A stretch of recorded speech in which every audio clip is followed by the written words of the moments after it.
தமிழ்நாட்டில் உள்ள ஆளுநர் மாளிகையின் பெயர் மாற்றம் 2024 நடைபெற்ற ஆளுநர்கள் மகாநாட்டில் ஆளுநர் மாளிகை அதாவது ராஜ்பவன் பெயரை மாற்ற ஆளுநர்கள் கோரிக்கை விடுத்த நிலையில் இந்தியா முழுவதும் உள்ள ஆளுநர் மாளிகைகளின் பெயரை மாற்றிக்கொள்ளலாம் என மத்திய உள்துறை அமைச்சகம் ஒரு அறிவிப்பை வெளியிட்டுள்ளது.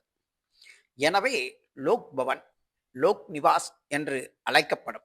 லோக் பவன் என்றால் மக்கள் பவன் என்ற அர்த்தம். எனவே நவம்பர் 25 முதல் தமிழ்நாடு கிண்டியில் உள்ள ஆளுநர் மாளிகை ராஜ்பவன் என இனி அழைக்கப்பட மாட்டாது. இனிமேல் மக்கள் பவன் என்றே அழைக்கப்படும். இந்திய நாட்டின் வளர்ச்சியடைந்த நிலையில் மக்களின் பங்களிப்பை ஊட்டும் வகையில் இந்த பெயர் மாற்றம். ஆளுநர் மாளிகையை மக்கள் எளிதில் நெருங்கும் வகையில் அணுகும் வகையில் இந்த பெயர் மாற்றம் செய்யப்பட்டுள்ளதாக தெரிவிக்கப்பட்டுள்ளது.